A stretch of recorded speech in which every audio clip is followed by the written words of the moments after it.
Hello, good evening guys. तो देखो, आज जो हम लोग पढ़ने वाले हैं वो क्या है हमारा।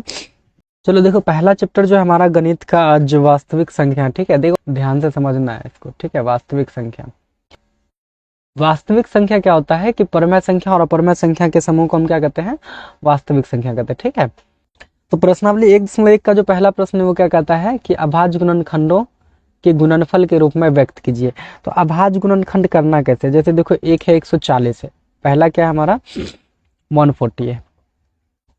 ये देखो पहला पहला क्वेश्चन है, एक का पहला 140। इसको क्या कह रहा है कि अभाज्य गुणनखंड के रूप में लिखिए। तो आप सभी को मालूम होगा कि एलसीएम बनाने के लिए आप सभी को आता होगा। यहाँ पे हमने 140 लिखा और यहाँ 2 से क्या किया, भाग लगाया। ठीक है, तो अब 2 से देखो यहाँ पर क्या है, 7 दूना ये 14 हो जाएगा। ठीक है, और लास्ट का 0 उतार दिए। ठीक है, फिर क्या हो जाएगा, यहाँ पर 2 से लगाएंगे तो 35 दूना 70। फिर यहाँ पे 5 से लगाएंगे तो कितना हो जाएगा, 5 सत्ते 35। यानी कि 140 को हम क्या लिख सकते हैं, 2 गुना में 5 गुना 7। फिर इसको या तो हम इस तरह से लिख सकते हैं, 2 का स्क्वायर और गुना 5 गुना 7। तो ये जो है यही हमारा क्या है, 140 का अभाज्य गुणनखंड। ठीक है, इस चीज को समझ पा रहे हो आप लोग। यही है हमारा क्या है, 140 का अभाज्य गुणनखंड क्या है, 2 का पावर 2 और गुना 5 गुना 7। फिर हमारा दूसरा प्रश्न, अगर सपोज करो इसी तरह का कुछ दे दे। दूसरा प्रश्न है 156 का। ठीक है, 156 का है। अब 156 का भी क्या करना है, यहाँ पे देखो 156 है। अरे भाई, इस चीज को ध्यान से समझना है। ठीक है, 156 को क्या करनी है, बस कुछ नहीं, इसका एलसीएम निकालते जाओ। जैसे 2 से लगाएंगे, यहाँ पर मान लो क्या है 156 है, तो अब 15 में तो 2 से भाग लगेगा नहीं, है ना। 15 में 2 से भाग नहीं लगेगा, तो यानी कि एक शेष बचेगा। तो चलो एक शेष बचेगा, क्या कर देंगे, 2 सत्ते 14। तो एक शेष बचा यहाँ, तो कितना बचेगा, एक। तो 1/6 कितना हो गया, 16। 1/6 हो जाएगा 16, तो 2 8 16, यानी कि 78 दूना 156 हो गया। फिर इसको हम यहाँ पर क्या कर देंगे, 2 से लगा देंगे। तो अब देखो 7 में 2 से भाग लगाएंगे, एक शेष बचेगा, तो 2 तो यही है 6, एक बचा, 1 पर 8 18, तो 2 9 18। फिर यहाँ पे 3 से लगाएंगे तो 13 3 39 हो जाएगा। इसका मतलब क्या हुआ, 156 का जो अभाज्य गुणनखंड है, 2 गुना 3 गुना का 13।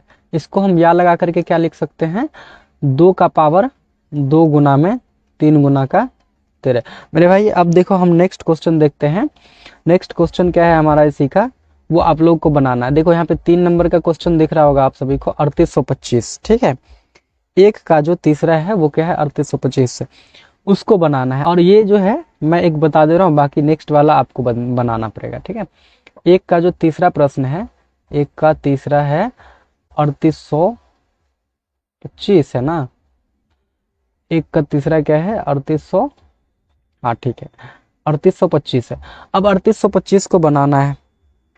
ठीक है, अब 3825 का भी क्या कर लेंगे, उसी तरह से हम लोग एलसीएम कर लेंगे। ठीक है, 3825 की विभाज्यता के नियम में देखें तो जिस संख्या के लास्ट में या तो कितना हो,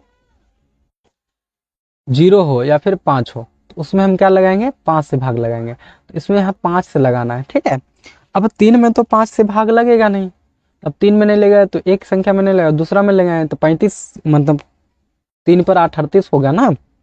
तो 5 से अगर 38 में भाग लगाएंगे तो 5 सत्ते कितना हो गया, 35। अब 5 सत्ते 35 हो गया, तो यहाँ पे कितना बचेगा, 35 38 में से घट के तो 3। तो उस 3 पर ये हम 2 देंगे तो कितना हो जाएगा, 32। अब तो कितना हो जाएगा, 5 छके 30 बचा, फिर कितना, 2 2 पर 5 25, तो 5 5 25, इतना हो गया। फिर दूसरा हमारा क्या हो जाएगा, फिर 5 से लग जाएगा। तो 5 एक कहीं है 5, 5 25 25, फिर 5 दिया 15। आई होप कि आप लोग के यहाँ पे समझ में आएगा, क्योंकि 7 में 5 से भाग देंगे, एक बार में लगेगा।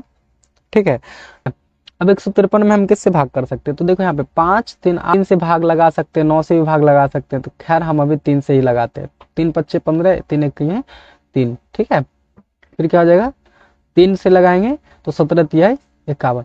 यानी कि यहाँ पे देखो इसको हम क्या लिख सकते हैं, 3825 को 3 गुना का 3 गुना 5 गुना का 5 गुना का 17, ये रहा 3825 का अभाज्य गुणनखंड। ठीक है, या में इसको हम क्या लिख सकते हैं, 3 का पावर में 2, यानी कि 3 कितना बार आया, 2 बार, 5 का पावर में 2 और गुना में 17।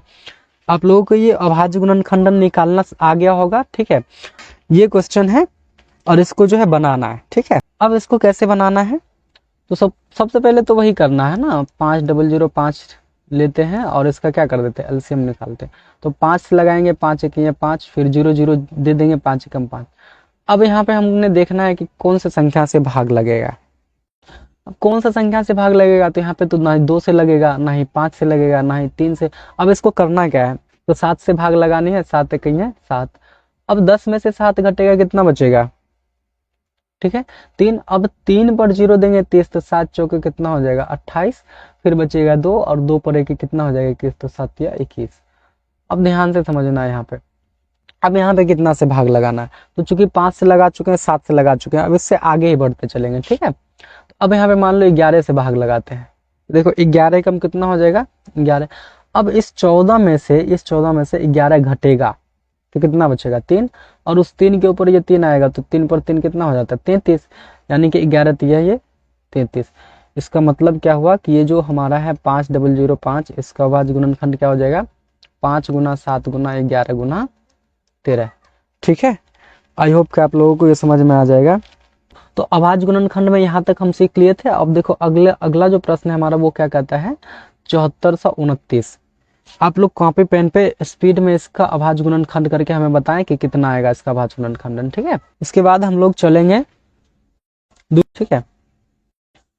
दूसरा प्रश्न जो है वो कहता है पीएफ और एलसीएम ज्ञात कीजिए और इसकी जांच कीजिए कि इन दो संख्याओं का गुणनफल बराबर एचसीएफ गुना एलसीएम है या नहीं है, ठीक है। तो ये चीजें बनानी है हमें, एचसीएफ निकालना है और एलसीएम निकालना है, और उसके बाद उस दोनों का गुणनफल, यानी कि जो संख्या दी गई है उन दोनों संख्याओं का गुणनफल और एचसीएफ और एलसीएम का गुणनफल दोनों बराबर है या नहीं, ये चेक करना है, ठीक है।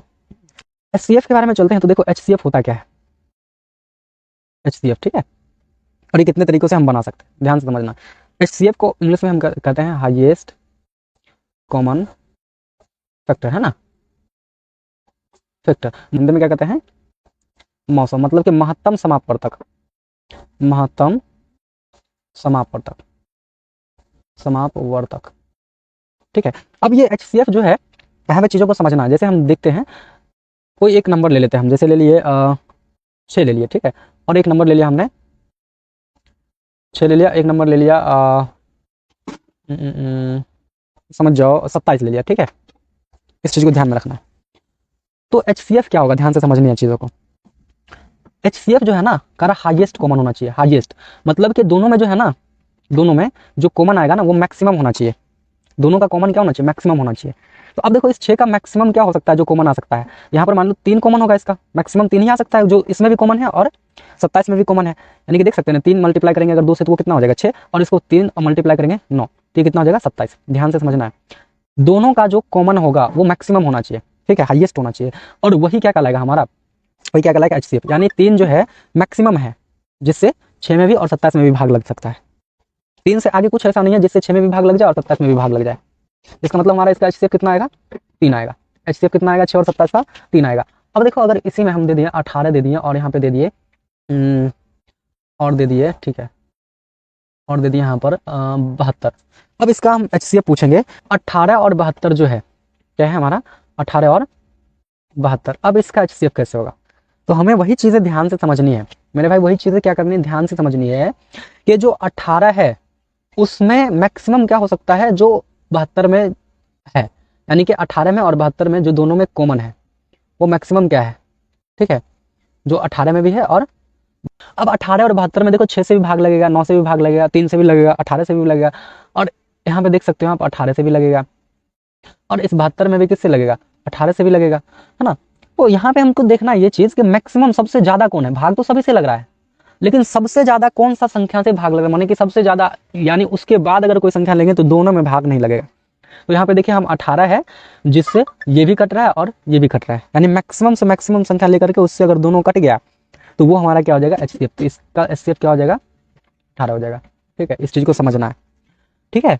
अब देखो एक चीज़ हम यहाँ पे बता रहे थे कि एचसीएफ जो है ना, एचसीएफ हाईएस्ट कॉमन फैक्टर होता है, ठीक है। और यहाँ पे बता दिए थे कि कैसे मतलब शॉर्टकट में कौन सा होगा। एक शब्द होता है, हम इसको बार बार ऑफलाइन में भी समझाते हैं, एक होता है एलसीएम, ठीक है। एलसीएम को इंग्लिश में कहते हैं लोएस्ट कॉमन, देखो यहाँ पे थोड़ा सा लिखने में इशू हो रहा है, ठीक है। लोएस्ट कॉमन मल्टीप्लिकेशन, और हिंदी में कहते हैं लसो माने लघुत्तम समापवर्तक, ठीक है। एक शब्द हम यूज करते हैं जिससे, और इसको आप अगर समझ गए ना तो आपका ऑब्जेक्टिव हो या फिर सब्जेक्टिव, वहाँ पे ऑब्जेक्टिव में तो ये डेफिनेटली अच्छा से मतलब टाइम बचाएगा आपको, ठीक है। एक यहाँ है जिसमें, इस चीज़ को समझना है। जैसे हम दो नंबर ले लिए कोई, वो नंबर है हमारा सपोज करो 24 है, और जो है नेक्स्ट नंबर है हमारा 80, ठीक है। ये एक शब्द लिया हमने जिससे, और एक शब्द लिया है जिसमें, ठीक है। ये जिस से और में का जो कॉन्सेप्ट समझ जाइएगा ना आप लोग, तो आपको क्या होगा यहाँ पर आसानी से आप ऑब्जेक्टिव सॉल्व कर सकते हैं, ठीक है। देखो ये जो 24 है और एक है हमारा 80, तो ऐसा हम कौन सा नंबर लें जिससे इस दोनों में पूर्ण रूपेण भाग लग जाए। ऐसा कौन सा नंबर ले जिससे जो है 24 में भी भाग लग जाए पूर्ण रूप से और 80 में भी भाग लग जाए, ठीक है। तो यहाँ पर एक नंबर हमको दिख रहा है अभी, वो नंबर क्या है 8 है। तो 8 से इस 24 में भी पूर्ण रूप से भाग लग जाएगा, 8 तरीके 24, और 80 में भी भाग लग जाएगा, 8 दही के 80, ठीक है। तो इसका मतलब हो गया, इसका जो HCF होगा ना वो कितना हो जाएगा 8 होगा। इसका HCF कितना हो जाएगा 8 होगा, ठीक है। समझ में आया जिससे वाली बात। यानी कि कोई एक ऐसा नंबर लेना ज़्यादा से ज़्यादा जिस नंबर से दिए गए दोनों संख्या क्या हो जाए कट जाए, तो वो क्या हो जाएगा हमारा HCF होगा, ठीक है। अब एक बात आता है यहाँ पे जिसमें, यहाँ पे क्या है जिसमें है, ठीक है। इस चीज को समझना है, जिसमें क्या है। जिसमें कहने का मतलब एक कम से कम नंबर लो, करीब से करीब वाला नंबर लो, ठीक है। जिसमें क्या हो जाए कि इस 80 से भी भाग लग जाए और इस 24 से भी भाग लग जाए। समझ पा रहे हैं मेरी बातों को, मैं क्या कर रहा हूँ। एक मिनिमम नंबर लो, कम से कम नंबर लो जिसमें 80 से भी भाग लग जाए और 24 से भी भाग लग जाए। तो हमने यहाँ पे देख लिया है कि 8 तो 8 एकन्नम 8 कटिए जाएगा 240, ये एक नंबर हम ले लिया यहाँ पर 240, ठीक है। 240 एक ऐसा संख्या है, एक ऐसा नंबर है जिसमें इस 80 से भी भाग लगेगा। समझ पा रहे आप, 0 0 कट जाएगा, 8 3 को 24, और यहाँ पे इस 24 से भी भाग लग जाएगा। यहाँ पे मे का कॉन्सेप्ट लागू होगा, ठीक है, मे, और यहाँ पे क्या हो जाएगा से। तो मे आया तो मे मतलब उसको समझ जाना है एलसीएम क्या हो जाएगा वो हमारा एलसीएम, और ये क्या हो जाएगा हमारा HCF। इस चीज को ध्यान से समझना है, ठीक है। यहाँ से आपका ऑब्जेक्टिव और सब्जेक्टिव दोनों आता है, 2 नंबर का 1 नंबर का, ठीक है। एक नंबर में बहुत सारे क्वेश्चन 4-5 भी हो सकते हैं, और सब्जेक्टिव में तो एक क्वेश्चन फिक्स रहता है HCF और HCM निकालने का, ठीक है। तो अगर आप ये समझ जाइएगा तो आपका कह सकते हैं कि एग्जाम में काफी ज्यादा हेल्प होने वाला। अब हम लोग देख लेते हैं HCF को निकालेंगे कैसे, ठीक है। एलसीएम जाएगा अभाज्य गुणन खंड, अभी मैं इसको मूव नहीं कर रहा, ठीक है। अभाज्य गुणन खंड, और एक हो जाता है हमारा मेरे भाई 3 यूक्लिड विभाजन एल्गोरिथम, ठीक है। इस चीज को समझना है एल्गोरिथम से। ये 3 तरीके से हम क्या निकाल सकते हैं HCF निकाल सकते हैं, जिसमें हम बारी बारी से देखेंगे। पहले हम भाग विधि एक बार सीख लेते हैं, फिर उसके बाद अभाज्य गुणनखंड देखेंगे, और फिर उसके बाद हम लोग चलेंगे यूक्लिड विभाजन एल्गोरिथम पर, ठीक है। फिर उसके बाद एलसीएम का भी फॉर्मूला होता है, उसको भी हम लोग आगे देखेंगे। तो पहले हम देखते हैं HCF का। तो भाग विधि में हम लोग चलते हैं भाई, क्वेश्चन ले लेते हैं कोई एक सा नॉर्मल। जैसे सपोज करो हमारा ये प्रश्नावली 1.1 का पहला क्वेश्चन है 26 और 91 वाला, इसी को ले लेते हैं, ठीक है। अब 26 और 91 वाला है, इसको ले लेते हैं, तो इसको लेते हैं तो बनाते हैं। चलो देखो भाग विधि से बनाएंगे, कैसे बनाएंगे हम लोग भाग विधि से। देखो ये हमारा 26 है और दूसरा क्या है 91, इस तरह से इसको बोलते हैं भाग विधि, ध्यान से समझना है, ठीक है। भाग में हम क्या जानते हैं कि देखो इस साइड वाला जो होता है वो होता है भाजक, ठीक है, और बीच वाला जो है तो क्या होता है, तो क्या होता है भाज्य, और इस साइड वाला क्या होता है भागफल, और नीचे जो आता है वो क्या होता है हमारा शेष। ध्यान से समझना, इसको हम कह सकते हैं ठीक है। ये हमारा हो गया GX इस तरह से, और ये बीच वाला हो जाता है PX, और ये साइड वाला हो जाता है QX, और नीचे वाला है RX। यही चीज़ है, इसको ध्यान से समझ लेना।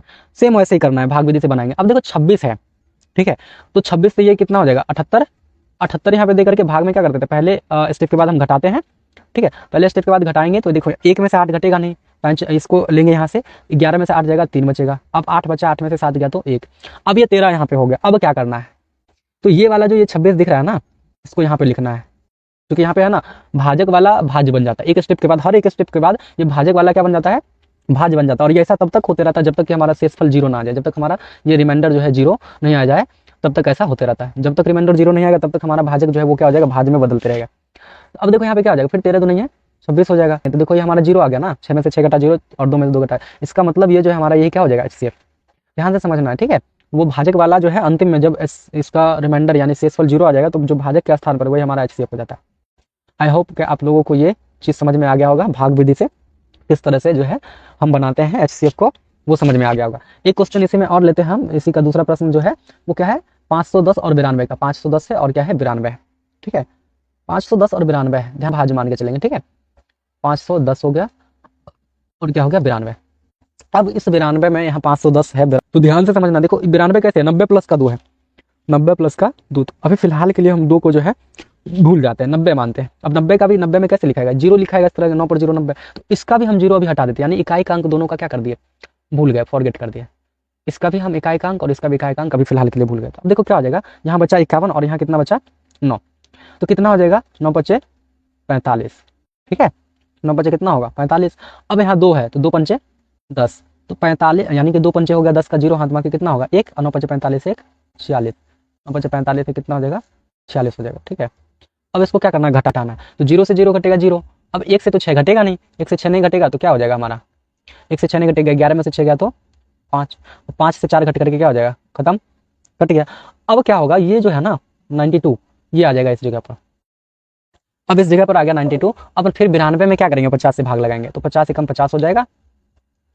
फिर क्या होगा, अब 2 से 0 को घटाएंगे तो कितना बचेगा 2, 9 से 5 घटाएंगे 4, अभी भी नहीं कटा। तो अब क्या होगा, फिर ये 50 कहाँ आ जाएगा, इस भाज्य के स्थान पर। और फिर क्या करना है हमें, ध्यान से समझनी है, ठीक है। फिर 50 में 42 से भाग देना, एक बार में लगेगा 42, और फिर क्या हो जाएगा, फिर घटाएंगे तो कितना बचेगा 8। फिर ये 42 कहाँ आएगा, भाज्य के स्थान पर, यानी कि यहाँ पे 42 आया। अब फिर देखो 8 पंचे 40 हो गया। फिर यहाँ पे कितना बचेगा, सिर्फ 2। जब तक नहीं कटेगा तब तक इसको करते रहना। फिर अब यहाँ आ जाएगा 8, ठीक है। अब देखो 8 आ गया तो फिर 2 चौका 8, यानी कि 4 बार में ये कट गया 8। जैसे कटा तो हमारा क्या हो जाएगा, जो HCF है वो कितना आएगा 2, ठीक है। HCF इसका कितना आ जाएगा 2। मुझे उम्मीद है कि आप लोग जो है ये सीख गए होंगेगा, ठीक है। भाग विधि से HCF कैसे निकालना है ये आप लोगों को समझ में आ गया होगा, ठीक है। अब हम लोग दूसरा देखेंगे, भाग विधि से तो समझ में आ गया। अब हम लोग यहाँ पर दूसरा देखेंगे। हम एक क्वेश्चन लेते हैं 26 और 91, 26 और 91, ठीक है। अब 26 और 91 का हमको बनाना क्या, किस विधि से, अभाज्य गुणनखंड विधि से, ठीक है। अभाज्य गुणनखंड विधि। अब कैसे बनाएंगे इसको, तो ध्यान से समझना है यहाँ पर, अभाज्य गुणनखंड विधि से कैसे बनाएंगे। सबसे पहले जो 26 दिया है ना हमारा पहला नंबर, इसका अभाज्य गुणनखंड करेंगे। अभाज्य गुणनखंड करने के लिए आप लोगों को बताए थे, इसमें क्या कर लेंगे हम, इसका एलसीएम ले लेंगे। तो 2 से लगाएंगे कितना बार में आएगा 13। तो 26 को क्या लिख सकते हैं, 2 गुना 13 लिख सकते हैं। फिर जो हमारा 91 है इसको क्या लिख सकते हैं, 91 का अगर हम अभाज्य गुणनखंड करेंगे तो 7 से लगाएंगे, 7 से लगाएंगे तो क्या हो जाएगा 91 है, 13 सत्ते 91, यानी इस 91 को लिख सकते हैं 7 गुना का 13। आप यहाँ पे ध्यान से समझना, देखो इस दोनों में 13 आ रहा है, इस दोनों में आ रहा है, ये 13 आ रहा है ना, तो यही हमारा क्या हो जाएगा HCF हो जाएगा। ये क्या हो जाएगा HCF कितना हो गया 13। तो आई होप कि आप लोगों को ये भी समझ में आ गया होगा तो अभाज्य गुणनखंड विधि से HCF कैसे निकालना है। फिर दूसरा प्रश्न ले लेते हैं इसी का, जो अभी हम बनाए थे ऊपर में 510 था और कितना था 92, ये वाला क्वेश्चन, ठीक है। इसको भी देख लेते हैं अभाज्य गुणनखंड विधि से कैसे बनाया जाता है, फिर हम लोग नेक्स्ट चलेंगे, ठीक है। आप समझ पा रहे हैं ना अभाज्य गुणनखंड विधि को किस तरह से बनाना है, ठीक है। तो देखो सबसे पहले क्या करना है, 510 लिख लेनी है हमें, 510। अब इस 510 का कहीं पे क्या कर लेना, साइड में अभाज्य गुणनखंड निकालना है। जैसे इसको निकालेंगे तो क्या हो जाएगा, 2 से लगाएंगे तो 2 नहीं है 4, 2 पंचे 10, फिर 2 पंचे 10 यानी 255 आ गया। फिर 3 से लगा सकते हैं क्योंकि सभी अंकों का योग क्या हो रहा है 3 से भी कट रहा है, यानी कि 5 5 10 2 12, 12 में 3 से भाग लग जाएगा। तो 3 अट्ठे हो जाएगा 24, 24 जो है ये 25 में से घटाएंगे तो कितना बचेगा 1, 1 पर 5 हो जाएगा 15, तो 3 5 15। अब 85 हो गया तो 85 में कितना से भाग लगा सकते हैं 5 से, 5 से लगाएंगे तो 17 5 50। इसका मतलब 510 का जो है अभाज्य गुणनखंड क्या हो जाएगा 2 गुना 3 गुना का 5 गुना का 17, ठीक है। यहाँ तक समझ में आ गया आप लोगों को। फिर दूसरा है हम 92 लेते हैं, कितना लेते हैं 92। अब 92 का भी क्या कर लेंगे कहीं साइड में अभाज्य गुणनखंड करेंगे, ठीक है। तो क्या हो जाएगा 2 चौके 8, 2 छके 12, फिर हो जाएगा 2 दूनी 4, 2 तिया 6। इसका मतलब क्या हो गया यहाँ पर, देखो 2 गुना का कितना आया 23।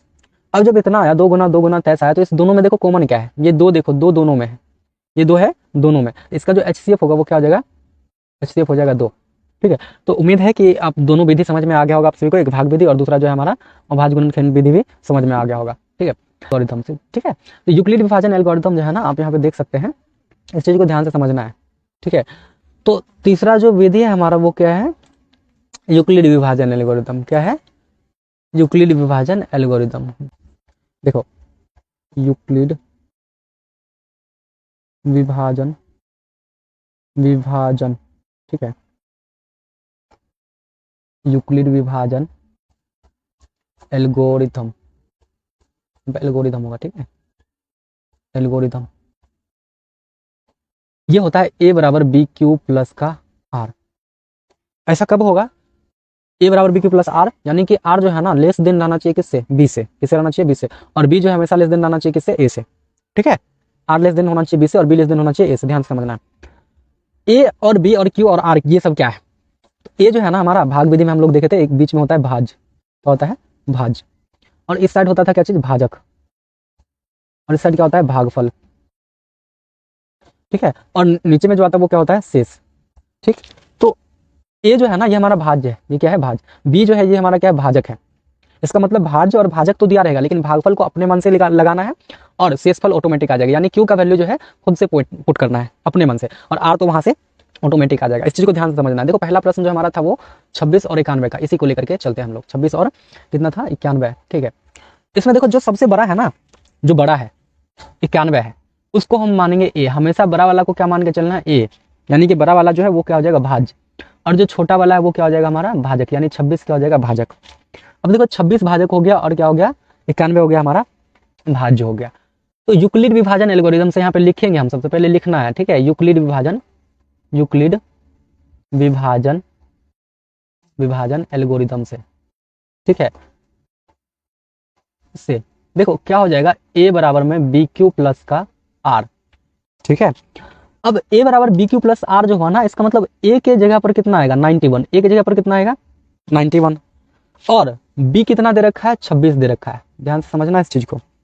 बी और क्यू के बीच का जो रिलेशन है ना, ये बी क्यू क्यू हुआ, बी क्यू हुआ, इसका मतलब हुआ कि बी क्यू से क्या हो गया, गुना हुआ। और ये हम पढ़े हैं ना कि अगर भाज्य बराबर क्या होता है, भाज्य बराबर होता है, देखो यहाँ पे हम थोड़ा नीचे में लिखते हैं, भाज्य बराबर क्या होता है, भाजक गुना, भाजक गुना में भागफल, भागफल जोड़ शेष, यही है, यही सेम चीज है, भाज्य बराबर भाजक गुना भागफल जोड़ शेष, वही चीजें हैं ए बराबर बी क्यू प्लस आर। ध्यान से समझना। तो भागफल और भाजक के बीच कौन चीज, किस चीज का रहता है रिलेशन, 20 को हम किस चीज से गुना करके और क्या जोड़ दें कि वो 91 हो जाए, 26 को किस चीज से गुना करके क्या जोड़ें कि 91 हो जाए। तो पहले तो हम लोग देखेंगे इसको 3 से मल्टीप्लाई करते हैं तो कितना हो जाएगा, अब कितना होगा नहीं होगा उसको हमको ध्यान में नहीं रखना है, ध्यान से यहाँ पे देखना है। छतरी का कितना हो जाएगा, ये 6 को 3 से गुना करेंगे 18, ठीक है, ध्यान से समझना है। छतरी का कितना हो जाएगा, 18, यहाँ पे समझो, अगर ये चीज समझ गए ना तो आप आसानी से बना सकते हैं।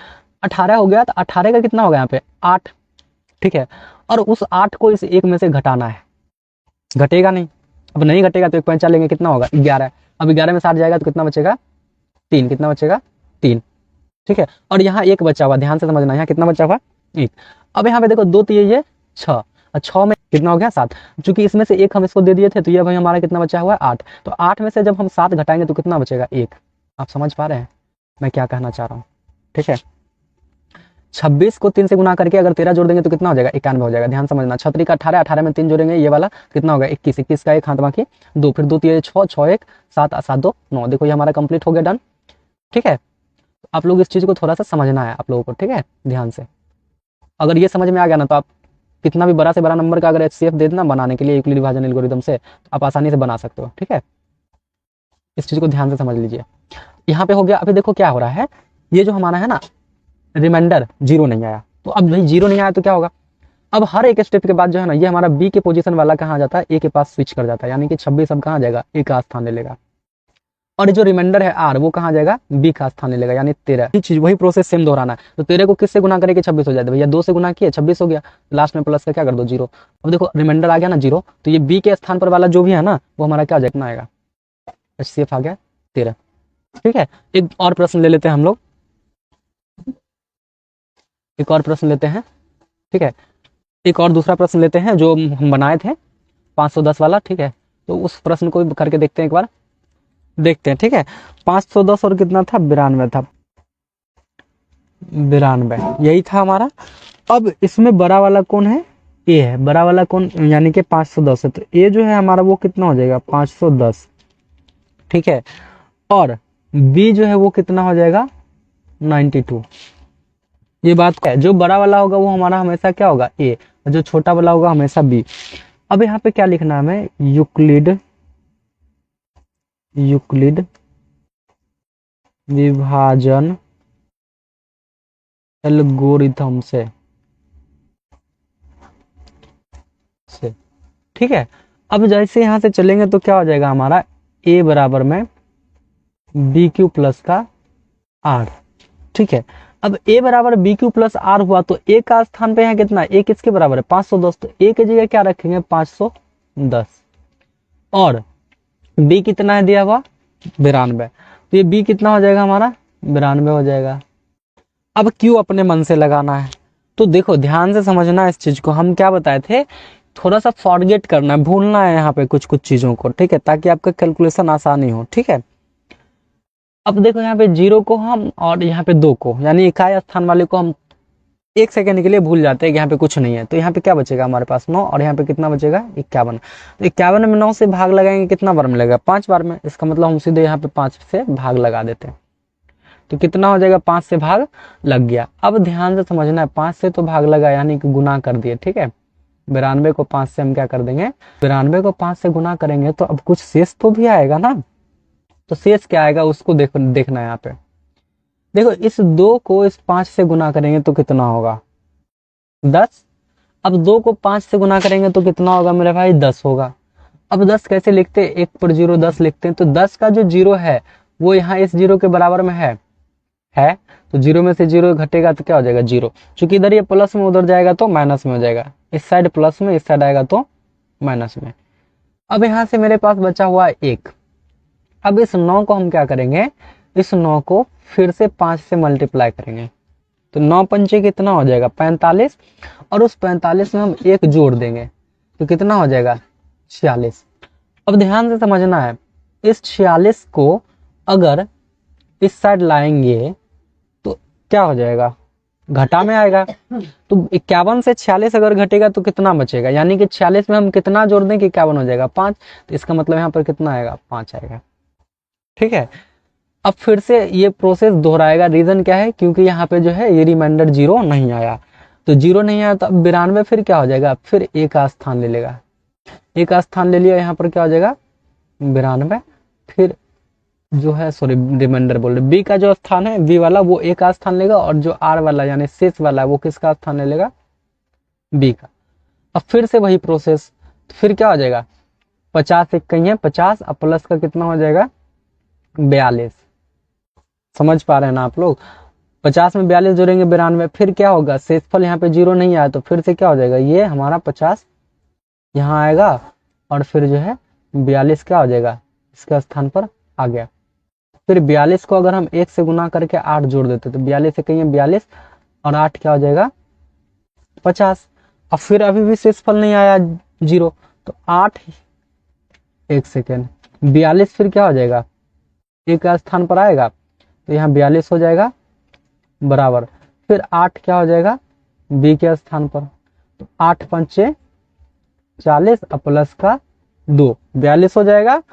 अभी भी शेषफल नहीं आया तो फिर क्या होगा, फिर ये 8 क्या आ जाएगा ए के स्थान पर, और जो है ये 2 आ जाएगा बी के स्थान पर, तो 2 को फिर 4 से अगर हम मल्टीप्लाई कर देंगे कितना हो जाएगा 8, प्लस का क्या आ गया 0। अब देखो हमारा यहाँ पे शेषफल 0 आ गया ना, तो ये जो बी के पोजीशन वाला है ना ये हमारा एचसीएफ हो जाएगा 2, एचसीएफ बराबर 2, यही क्या हो जाएगा हमारा आंसर होगा। ठीक है, ध्यान से समझना है, अरे भैया आंसर।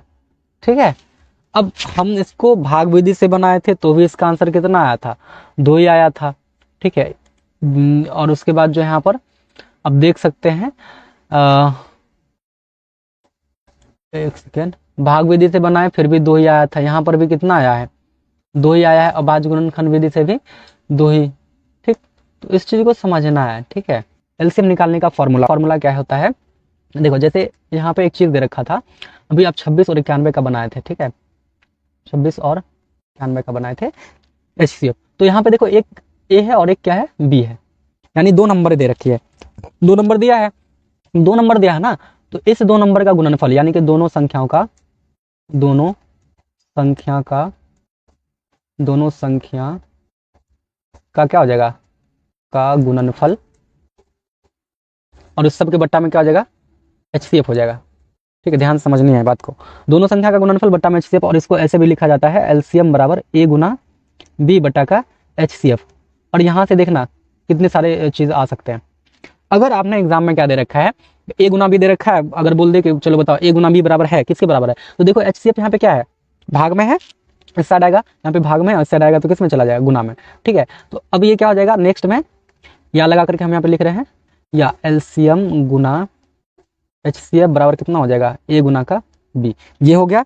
फिर या लगा करके हम लिख सकते हैं कि अगर HCF पूछ रहा है, क्वेश्चन ऐसे मिलेंगे, ठीक है, आगे देखना है, LCM दे रखा है और क्वेश्चन में HCF पूछ रहा है, तो देखो LCM अभी यहाँ पे क्या है, गुना में, उस साइड जाएगा, किस में चला जाएगा, भाग में, HCF बराबर क्या हो जाएगा, A गुना का B बट्टा में LCM हो जाएगा। ठीक है, फिर अब इसी में क्या हुआ कि अगर मान लो HCF भी दे रखा है, LCM भी दे रखा है, और पहला संख्या दे रखा है, सपोज करो A दे रखा है, B पूछ रहा है, तो फिर क्या हो जाएगा, देखो A दे रखा है, B पूछ रहा है, तो B पूछ रहा है, तो A जो गुना में है ना, इस साइड, एक इस चीज में, इस साइड गुना में है, तो इस साइड आ जाएगा तो भाग में, तो फिर क्या हो जाएगा, इसको हम इस तरह से लिख सकते हैं कि LCM गुना HCF बट्टा में A बराबर कितना हो जाएगा हमारा, B।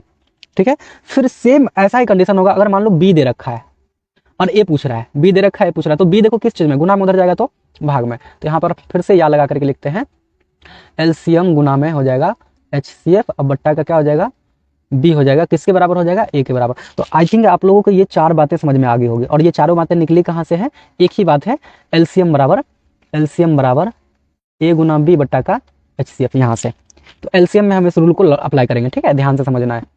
अब देखो यहाँ पर एक चीज है, जैसे हमारा ये क्वेश्चन है 26 और 91, इसका HCF कितना आया था, इसका HCF कितना आया था, इसका HCF आया था हमको 13, इसका जो HCF आया था कितना आया था, 13 आया था। ठीक है, आप वीडियो को बैक करके भी देख सकते हैं, HCF आया था 26 और 91 का 13। तो इसका LCM क्या होगा, इजी, बहुत ही ईजी है, LCM बराबर क्या हो जाएगा, HCF। तो मेरे भाई LCM बराबर A कितना है 26, B कितना है 91, और HCF कितना है 13। देखो इसको काट दो किसी एक को, 13 13 दूना 26, दो बार में कट गया, 13 दूना 26। अब 91 को 2 से क्या कर दो, मल्टीप्लाई, यानी 91 को 2 से मल्टीप्लाई करोगे 182, यही क्या हो जाएगा हमारा आंसर। LCM समझ में आया आप सभी को, ठीक है, ध्यान से समझना है इस चीज को। ठीक है, ओके। अब देखो यहीं पे एक क्वेश्चन और ले लेते हैं, जो अभी हम जस्ट यहाँ से देखे थे।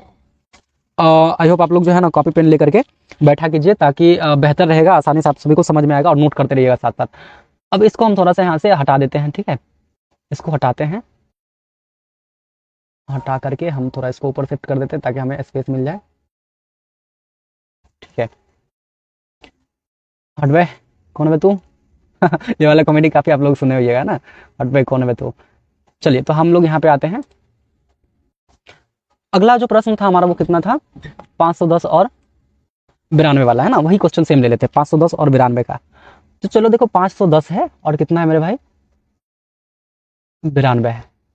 ठीक है, अभी इसी चीज को हम चारों तरीके से बनाएंगे। ठीक है, अब ध्यान से समझना इस चीज को, चारों तरीके से बनाएंगे, यानी कि ए भी गायब करके, बी भी गायब करके, उसके बाद HCF LCM दोनों निकालेंगे। ध्यान समझना, इसका HCF अगर हमको बोलेगा यूक्लिड विभाजन विधि से, तो वो हमको पता है वो कितना आने वाला है, इसका आने वाला है 2। कितना आने वाला है, अभी चूंकि इसका हम लोग ऊपर में HCF निकाल चुके हैं, कितना आया था, 2 आया था। ठीक है, 2 ही आया था। तो इसमें अगर पूछ रहा है LCM, ठीक है, देखो क्वेश्चन क्या होगा इसका, देखो यहाँ पे क्वेश्चन हम लिख के दे रहे हैं, क्वेश्चन 510 और 92 का HCF बराबर 2 है, बराबर 2 है, तो LCM ज्ञात करें। अभी हम जो है ना प्रश्नावली पर नहीं आया, अभी इस चीज को समझना है, फिर बाकी आप सभी आसानी से बना सकते हैं। ठीक है, अब यहाँ पर बोला कि HCF दे रखा, भैया आपने क्या निकालना है, LCM निकालना है।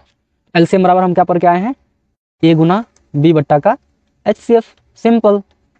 A क्या है मेरे पास 510, और B क्या है मेरे पास 92 है ना, 510 चुका A, अब 92 कितना अच्छा, B HCF कितने ले बुआ, 10 ले ना, 10 ले, क्वेश्चन में दिया है 2। अब बाबू क्या करना है, इसको काट देना है। देखो 2 चौका 8, बचेगा कितना, 1 1 पर 2 12, तो 46 दूना 92 हो गया मेरा। अब क्या हो जाएगा, नॉर्मल सा सिंपल, 510 गुना क्या कर दो 46, 510 को हम 46 से गुना करेंगे तो कितना आएगा, जितना आएगा वही हमारा क्या हो जाएगा, आंसर हो जाएगा। 510 को हम क्या कर देंगे 46 से गुना करेंगे। तो ये तो मुझे याद है, आप लोग करके देख लीजिएगा। इसका जो है आएगा कितना, 23460 आएगा। ठीक है, 23460। ध्यान से समझ में आना, समझ में आया आप लोगों को, कमेंट में बताइए। ठीक है, ये चीजें समझ में आ गई। अब देखो इसी प्रश्न को हम क्या करते हैं, थोड़ा सा इसमें बदमाशी करते हैं, इस प्रश्न के साथ खेलते हैं छिड़खाने। इस प्रश्न में कह रहा है, अब देखो यहाँ पे दूसरा हम ले रहे हैं, ठीक है, 510, ठीक है, और 92 का एलसीएम, और 92 का एलसीएम बराबर 23,460 है, तो HCF बराबर क्या होगा। ठीक है, अब HCF क्या होगा इस कंडीशन में, तो सिंपल से क्या कर दो, फॉर्मूला लगाओ। इसमें भी एलसीएम बराबर फॉर्मूला लगा सकते, कोई दिक्कत नहीं है। एलसीएम बराबर क्या हो जाएगा यहाँ पर, A गुना B बट्टा का HCF। अब देखो बाबू यहाँ पे HCF क्या है, HCF हमको निकालना है। एलसीएम कितना है, 23,460, 23,460 बराबर 510, ये कितना है 510, और B कितना है 92। HCF हमको मालूम नहीं है, HCF मालूम नहीं है। जब HCF मालूम नहीं है तो उस कंडीशन में क्या करेंगे, यस सर, ठीक है, यस, यस में बाबू YES होता है, ठीक है, ध्यान रखना आगे से। चलो चलो जी, बहुत बढ़िया। अब इस दोनों को गुना करेंगे ना तो कितना आएगा, देखो यहाँ पे हमारा हो गया 23,460 हो गया, ठीक है। अब इसको हम जब गुना करेंगे तो ध्यान से समझना है, ठीक है, कितना आएगा, 23,460 हो गया, 23,460, और 510 को अगर हम 92 से क्या कर दें, गुना कर दें, ध्यान से समझना, 510 को क्या कर दें, 92 से गुना कर दें तो 11, एक सेकेंड, 23,460, तो 23 गुना हो जाएगा कितना, 46, क्रॉस मल्टीप्लाई हो जाएगा, ठीक है। तो इसको गुना कर देंगे तो हो जाएगा 23,460 का हो जाएगा 4 दुनिया 8, और फिर कितना हो जाएगा 23 दुनिया 46, और 7 दुना 120, 46,920 आएगा, ठीक है, कितना आएगा 46,920 बट्टा में कितना है HCF है, नहीं कुछ अगर बट्टा में क्या दे दिए, एक, क्या दे दिए, एक। और एक चीज पता है आप लोगों को, क्या चीज पता है कि जब बराबर में रहेगा ना तो सामने सामने कटता है, और कोना कोनी क्या होता है, गुना होता है। इसको जब हम काटेंगे ना तो 2 बार में कट जाएगा सीधा, कितना बार में कट गया, 2 बार में। और यहाँ क्या कर देंगे, by the cross, by the cross करेंगे तो क्या हो जाएगा, 2 एक कम 2, और HCF यहाँ पे 1 है ना, 1 HCF से गुना होकर क्या हो जाएगा, HCF ही रहेगा, और 2 1 से गुना होकर कितना हो जाएगा, 2। देखो HCF कितना आया, 2 आया ना, यहाँ पे 2 दिया था क्वेश्चन में, ठीक है। तो घुमा फिरा करके वहीं पर आएगा। अब इसी चीज को हम एक चीज और देख लेते हैं, एक चीज क्या देखते हैं, नेक्स्ट स्लाइड लेते हैं और उसमें देखते हैं कि अगर वहां पे ए दिया है, ठीक है, ए दिया है, बी नहीं दिया है, तब क्या करना है उस कंडीशन में, ठीक है। 23,460 है, और एवं HCF जो है वो कितना है, 2 है, तो दूसरी संख्या ज्ञात कर, ठीक है, ज्ञात करें। समझ में आ रहा ना बात आप लोगों को। अब देखो यहाँ पे क्या दे रखा है, HCF दे रखा है, LCM दे रखा है, पहला संख्या दे दिया, दूसरा संख्या निकालने बोल रहा है। जस्ट इसको करने के बाद हम लोग जो है चैप्टर पे मूव करेंगे, ठीक है। अब क्या हो जाएगा, यहाँ पर भी सिंपल सा वही फॉर्मूला लगाना, LCM बराबर A गुना B बट्टा का HCF कर लो, क्या हो जाएगा, LCM 23,460 है, ठीक है, और बराबर में कितना हो जाएगा 510, गुना में B मालूम है ही नहीं, HCF कितना है, 2 है, नहीं कुछ तो बट्टा का 1, क्रॉस मल्टीप्लाई कर लो, क्रॉस मल्टीप्लाई करेंगे तो क्या होगा मेरे भाई, 510 गुना का B बराबर में कितना हो जाएगा 46,920। अब देखो ये गुना में 510 किस चीज में, गुना में, उस साइड आएगा तो भाग में, तो B बराबर क्या हो जाएगा 46,920, अब बट्टा में 510, 0 से 0 कट गया, ठीक है। अब 91 से काट, यहाँ पे 51 से काट दो, 92 टाइम में कट जाएगा, तो यानी B कितना आ जाएगा 92, ये हमारा क्या हो जाएगा आंसर। इसी तरह से हमारा सेम आ जाएगा, ए पूछ देगा, ठीक है, ध्यान रखना इस चीज को। चलिए तो अब हम लोग चलते हैं अपने प्रश्नावली 1.2 पर, जो आप लोगों को होमवर्क स्वरूप में मिलेगा। यहाँ पे क्या करना है आप लोगों को, प्रश्न संख्या 2 करके लानी है, 3 बना, देखो 3 वाला प्रश्न में कुछ दिक्कत होगा तो हम उसको भी बता दे रहे, ठीक है, एक कोई क्वेश्चन इसमें से बता देंगे। बाकी अभी ये आप 4 नंबर वाला क्वेश्चन जो है इसको मैं समझा दिया हूँ, सेम उसी तरह से बनेगा, ठीक है। आपको बनाना है, देखो मुझे समझाने या ना समझाने से फर्क नहीं पड़ता है, फर्क ये पड़ता है कि आप कितना देर मेहनत कर रहे हो, आपके पढ़ने से फर्क पड़ता है। तो आप जितना देर प्रैक्टिस करोगे, जितना देर बैठ के वीडियोस देखोगे और बुक का क्वेश्चन आंसर करोगे उतना बेहतर होगा, ठीक है। तो ये यहाँ तक है ना, हमको ये 4 क्वेश्चन देखने हैं। प्रश्नावली 1.1 में हमको ज्यादा कुछ नहीं पढ़ना, बस 4 क्वेश्चन ही करने, ठीक है, ध्यान से समझना चाहिए। इन तीनों को हम स्किप कर देना, ठीक है, स्किप, ठीक है, इन तीनों को क्या करके चलेंगे, स्किप करेंगे, क्योंकि यहाँ से क्वेश्चन वगैरह पूछते नहीं है तो हम इतना ज्यादा इसमें दिमाग नहीं लगाएंगे, ठीक है। तो एक इसमें से हम बता रहे 3 नंबर वाला का जो है पहला प्रश्न उसको थोड़ा सा बता दे रहे हैं। तीन तीन वाला है ना, 12 15 और 21 कितना है, एक है 12 है और 15 है, 12 गुमा 15 है और कितना है 21 है। सिंपल सा, 12 का अभाज्य गुणनखंड कर लो, 3 गुना कितना हो जाएगा 4, फिर कितना हो जाएगा 15 का अभाज्य गुणनखंड कर लेंगे तो कितना हो जाएगा 3 गुना 5, फिर देखो उसके बाद क्या हो जाएगा 21 का अभाज्य गुणनखंड करेंगे तो 3 गुना 7। इसमें देख रहे हो ना 3 सब में आ रहा कॉमन, सब में कॉमन आ रहा, यानी कि जो चीजें सब में आ जाएगा वही हमारा क्या हो जाएगा HCF। क्या हो गया HCF बराबर 3। अब ध्यान समझना, ये तो HCF हो गया। अब LCM क्या होगा मेरे भाई, LCM क्या होगा, तो इस टाइप के जो क्वेश्चन है ना, game over, oh my God. Okay okay okay ठीक है। अब जो बच गया है देखो, 4 बच गया है, 5 बच गया, 7 बच गया, जो बचा है ना उस सबको गुना कर दो, 4 गुना 5 गुना 7, और गुना में जो हमारा HCF आया उसको गुना कर दो, तो HCF कितना आया 3। ठीक है, ये हमारा क्या है HCF है, ध्यान से समझना, ये HCF। तो कितना हो जाएगा मेरे भाई, बस बस बस, ओके गेम ओवर। देखो 4 पंचे 20, 4 पंचे 20, अब 20 सत्ते 140, 140 हो गया तो 14 होगा, तो 14 तिया 42, तो कितना हो जाएगा 420। ये क्या हो गया आंसर। तो आज हमसे कमेंट में जवाब दिया कीजिए। देखिए यहाँ पे देखो, चाहे रूट 5 हो या रूट 7 हो या फिर रूट 3 हो, रूट 2 हो, रूट 11 हो, रूट का 13 हो, कुछ भी दे दे, ठीक है। हमने सीखना है किस तरह से इसको सिद्ध करना है कि ये अपरिमेय संख्या, ठीक है। Good evening. तो सबसे पहले हम लोग देखेंगे कि रूट वाले क्वेश्चन को किस तरह से करना है, क्योंकि यहाँ पे क्वेश्चन में क्या कर रहा है कि सिद्ध करें कि यह एक अपरिमेय संख्या, क्या कौन सा संख्या है, यानी कि रूट 5 एक कौन सा संख्या है, एक अपरिमेय संख्या है। तो ध्यान से देखना है। सबसे पहले कि इसको हम देख लेते हैं, P और Q क्या है, एक सहभाज्य संख्या है। कौन सा संख्या है, सहभाज्य संख्या। सहभाज्य संख्या कहते हैं किसको है, जब उसका HCF कितना हो जाए 1 हो जाए, जब उसका HCF कितना हो जाए, जब दो संख्याओं का HCF कितना हो जाएगा 1 हो जाएगा, तो उसको क्या कहेंगे हम लोग, सहभाज्य संख्या कहेंगे। इतना चीज आपको समझना है, ठीक है। चलो, तो P और Q एक सहभाज्य संख्या है और उसका HCF कितना होगा 1 होगा, इस चीज को ध्यान में रखना है। अब इसको हम यहाँ से हम हटा दे रहे हैं, हम सिद्ध कर रहे हैं अपरिमेय संख्या। तो इसको सबसे पहले मानना क्या है, माना कि रूट 5 एक परिमेय संख्या। अब जैसे परिमेय माने तो ये क्या हो जाएगा हमारा P बट्टा Q के रूप में आएगा। अब P बट्टा Q के रूप में आया तो देखो रूट 5 है, तो अब क्या करना है, रूट को हटाना है, तो क्या करेंगे, दोनों तरफ वर्ग करने पर, अब देखो दोनों तरफ क्या कर रहे हैं, वर्ग। जैसे दोनों तरफ वर्ग करेंगे तो क्या हो जाएगा, ध्यान से देखना है, रूट 5 के ऊपर में भी क्या होगा, वर्ग होगा। रूट 5 का वर्ग, थोड़ा सा दूर हो गया ये ना, ठीक है। रूट 5 का क्या हो जाएगा, वर्ग, बराबर का चिन्ह है, बराबर का चिन्ह लगा दिए।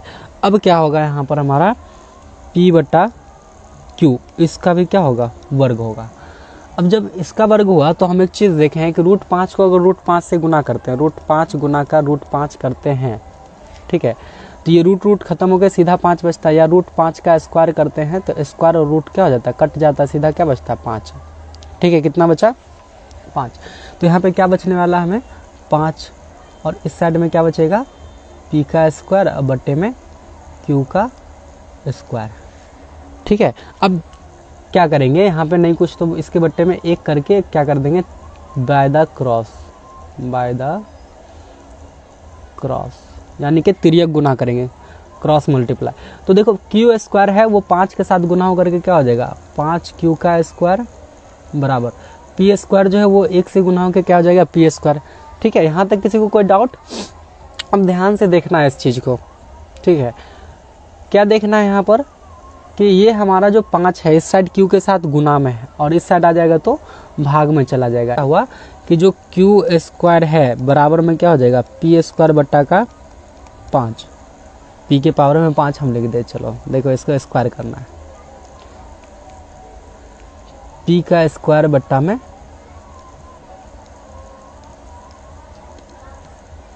अरे चल रहे यार, P स्क्वायर बट्टा का 5। इसका मतलब क्या समझ में आया कि ये जो P स्क्वायर है ना वो 5 से डिवाइड हो रहा है, P स्क्वायर में 5 से भाग लग रहा है, यानी इसका 1 के सिवा और कोई एक अतिरिक्त गुणनखंड है। और यहाँ पे क्या देखे थे, सहभाज्य संख्या, इसका HCF कितना होगा 1 होगा, और इसका 1 से अतिरिक्त गुणनखंड हो गया, इसका मतलब HCF इसका कुछ और आ सकता है।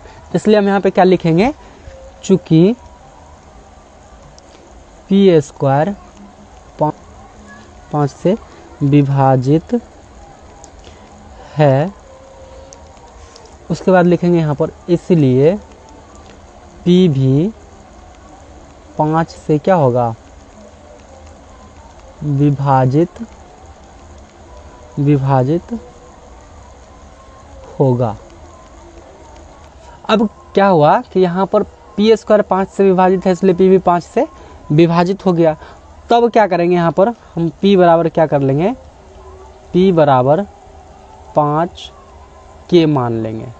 5 के L M N O P Q R S T U कुछ भी मान सकते हैं, ठीक है, ध्यान रखना। अब जैसे यहाँ पर p बराबर 5 के माना, ठीक है, तो यहाँ पर इसको हम क्या कर देंगे, इसको समीकरण 1 करके चलते हैं, ठीक। अब p का मान कहाँ रख देंगे, समीकरण 1 में। तो यहाँ ऊपर में देखते हैं हमारा क्या था, क्यू स्क्वायर बराबर पी स्क्वायर बट्टा का 5 था, यही था। अब p बराबर हमने क्या मान रखा है, 5 के, तो क्या हो जाएगा यहाँ पे क्यू स्क्वायर बराबर 5 के का स्क्वायर, ठीक है, और उसके बट्टा में क्या हो जाएगा 5। तो देखो क्यू स्क्वायर बराबर क्या बचेगा मेरे पास, 5 बच्चे 5 को 5 से गुना करेंगे तो कितना हो जाएगा 25, और यहाँ पे क्या है के, तो के स्क्वायर हो गया, और ये क्या है बट्टा में 5। अब एक चीज़ ध्यान से देखना है, क्यू स्क्वायर बराबर क्या हो जाएगा, ये 5 और ये 25 कट जाएगा, 5 बच्चे 25, 5 टाइम में जैसे ये कट गया तो क्या हो जाएगा 5 के का स्क्वायर। अब देखो ये जो 5 है वो के साथ गुना में, तो इस साइड आएगा तो किस में चला जाएगा, भाग में, तो क्या हो जाएगा यहाँ पर भी क्यू स्क्वायर बट्टा का 5 बराबर में के स्क्वायर। तो यहाँ पे हम क्या देखें कि p भी क्या हुआ 5 से डिवाइड है और q भी क्या है 5 से डिवाइड है। यहाँ पर देख लिया ना, p भी 5 से डिवाइड है और q भी 5 से इधर डिवाइड है। इसका मतलब क्या हुआ कि हम जो माने कि ये परमेय संख्या है वो गलत है। अगर वो परमेय संख्या होता तो उस दोनों का p और q का HCF कितना आना चाहिए था, p और q का HCF कितना आता, 1 आता। p और q का HCF जो है कितना आता, 1 आता, ठीक है, यानी इसका एक दूसरे का ही गुणनखंड ये नहीं हो पाता, ठीक है। लेकिन यहाँ पर 5 इसका एक अतिरिक्त गुणनखंड है। इसका मतलब हम यहाँ पर फिर से लिख देंगे, चूँकि क्यू स्क्वायर 5 से विभाजित है, ठीक है, विभाजित है, इसलिए क्यू भी 5 से विभाजित होगा, ठीक, यहाँ तक हो गया। अब उसके बाद हम स्टेटमेंट लिखते हैं क्या, देखो इस स्टेटमेंट को ध्यान से समझना है, ठीक है। ऊपर में हम लिखते हैं अतः हमारी मान्यता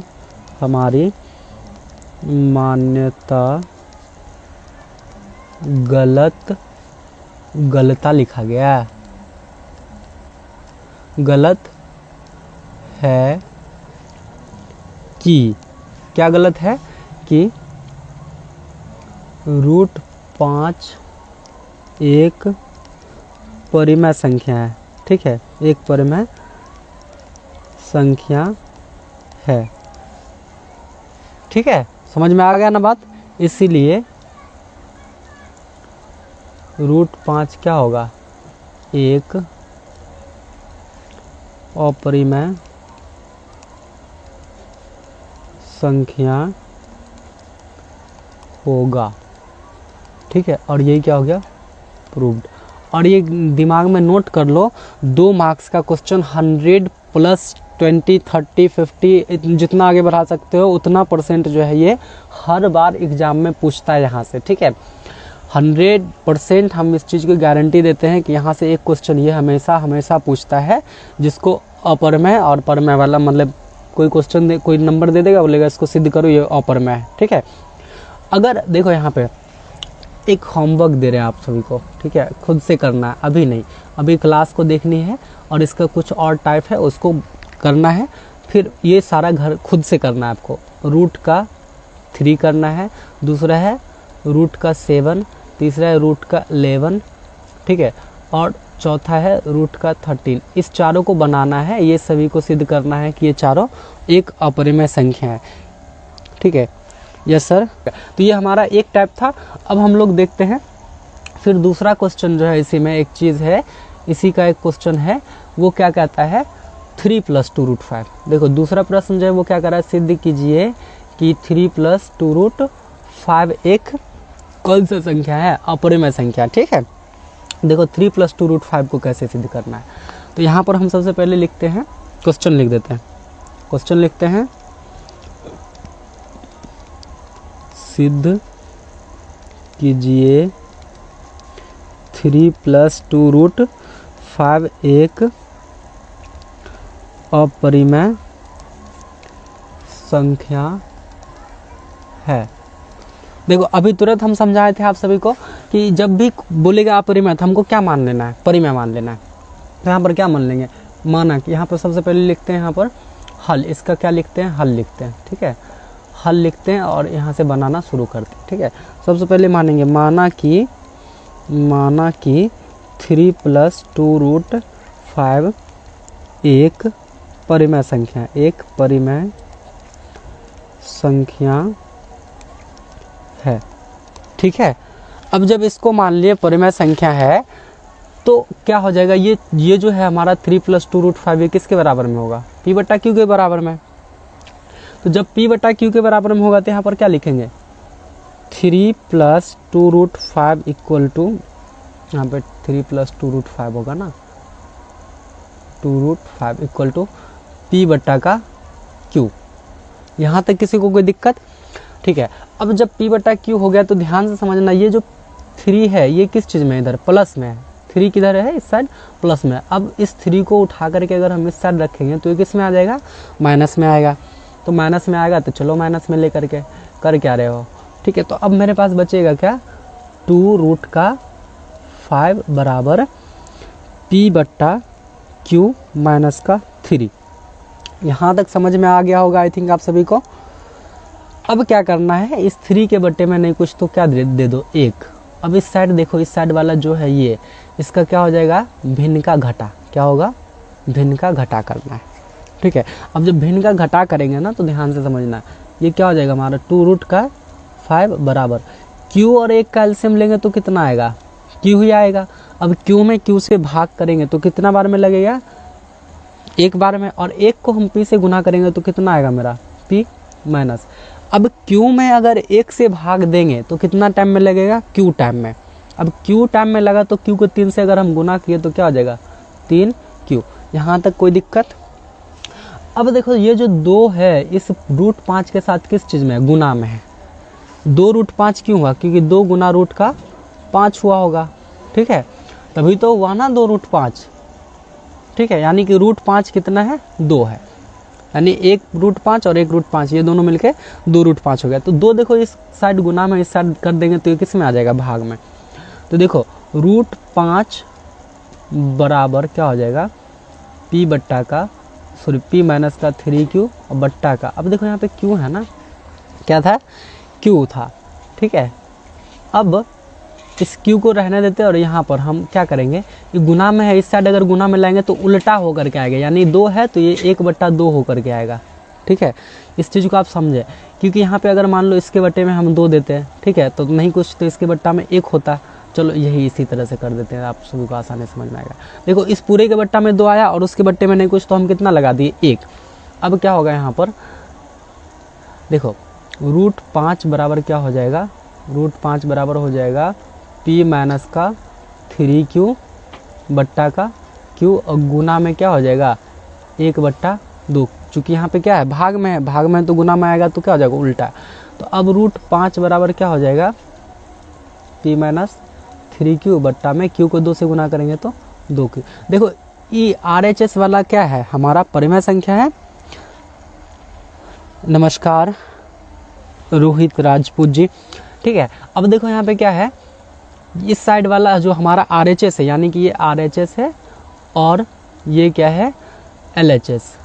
ध्यान से समझना, LHS का मतलब लेफ्ट हैंड साइड, RHS का मतलब राइट हैंड साइड।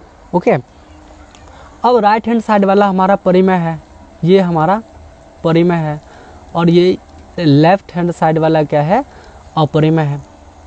तो ये कभी संभव ही नहीं है बराबर होने का। ठीक है। तो इसको हम क्या कर देंगे, यहाँ पे सीधा लिख देंगे, चूंकि परिमेय बराबर अपरिमेय असंभव है, इसको हम हटा देते हैं यहाँ से, ठीक है। यहाँ पे लिखेंगे चूंकि, चूंकि देखो ऊपर में 2 बिंदी और नीचे में 1 बिंदी देते हैं तो उसको चूंकि बोला जाता है, ठीक है। अब यहाँ पे लिखेंगे चूंकि अपरिमेय बराबर परिमेय संभव नहीं है, संभव नहीं है। चूंकि देखो अगर ये हमारा p-3q/2q क्या है, एक परिमेय है, तो √5 भी परिमेय होगा। अगर ये अपरिमेय है तो ये भी अपरिमेय हो जाएगा, इसका मतलब दोनों क्या हो गया, अपरिमेय हो गया। तो अब यहीं पर हम लिख देते हैं, हमारा अपना औचित्य लिख देते हैं, अतः हमारी मान्यता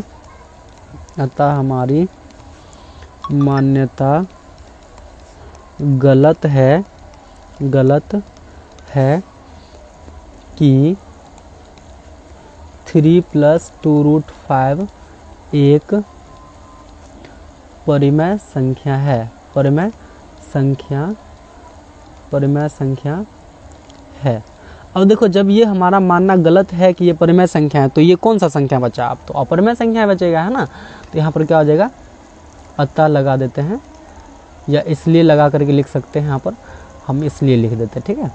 इसलिए में क्या होता है, 1 बिंदी ऊपर और 2 बिंदी नीचे, इसलिए 3 + 2√5 एक कौन सा संख्या होगा, एक अपरिमेय संख्या, ठीक है।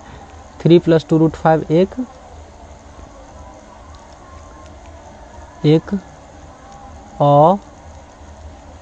अपरिमेय संख्या, अपरिमेय तरीके, यहाँ पे थोड़ा सा इशू हो गया, इसको अच्छे से लिख देते हैं, ठीक है। 3 + 2√5 एक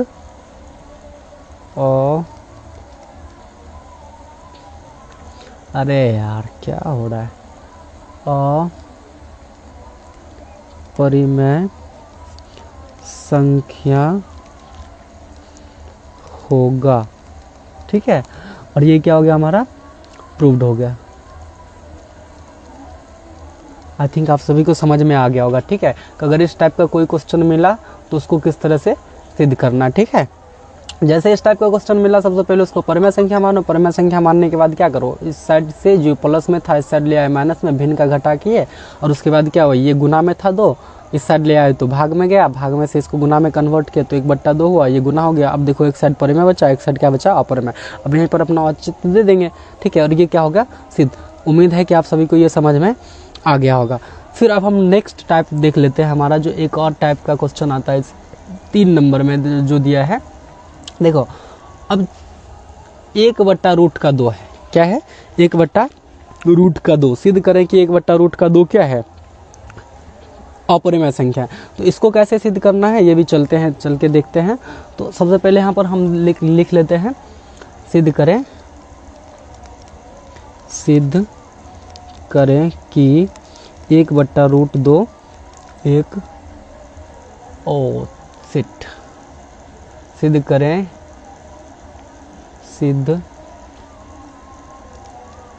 करें कि 1/√2 एक अपरिमेय संख्या है, अपरिमेय संख्या है, ठीक है। तो सबसे पहले क्या करना है, हमें उसको परिमेय मानना है। क्या मानना है, सबसे पहले तो इसको क्या मान लेंगे, सबसे पहले यहाँ लिख देते हैं हल, खेत में चलने वाला हल नहीं है, ठीक है। माना कि 1/√2 एक परिमेय संख्या है। मेरे भाई अब देखो 1/√2 हम मान लिए एक परिमेय संख्या है। अब जैसे हमने परिमेय संख्या माना तो ये किसके बराबर में हो जाएगा, p/q के बराबर में। तो 1/√2 बराबर क्या हो गया, p/q, यस और नो। अब क्या कर दो, दोनों तरफ इसका वर्ग कर दो, ठीक है। तो दोनों तरफ वर्ग करने पर, अब जब वर्ग करेंगे तो 1/2 में भी 1/√2 की तरफ भी क्या करना होगा, वर्ग करना होगा, बराबर P बट्टा Q की तरफ भी क्या करना पड़ेगा, हमने वर्ग करना पड़ेगा। तो अब 1/2 में क्या हो जाएगा, 1 का तो वर्ग 1 ही होगा और √2 का वर्ग रूट और वर्ग कट जाएगा तो कितना बचा मेरे पास 2 बराबर कितना हो जाएगा P² बट्टा का Q²। अब दोनों में क्या कर दो, तिर्यक गुना करो। क्या करो, तिर्यक गुना करने पर देखो यहाँ पे क्या बच जाएगा मेरे पास, Q² बराबर 2P²। अब देखो यहाँ पर भी हम छोड़ सकते हैं, यहाँ पर भी छोड़ सकते हैं, इससे आगे भी बढ़ सकते हैं।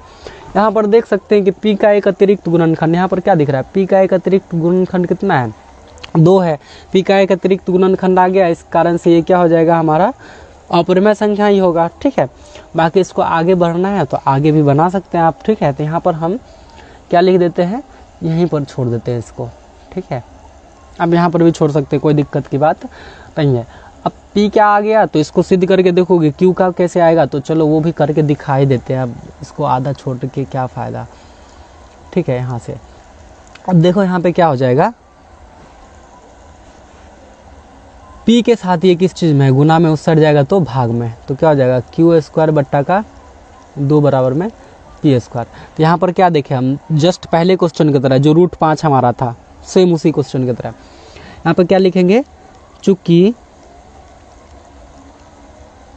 साइड में हो गया इधर ना, चूँकि Q² 2 से क्या है, विभाजित है, 2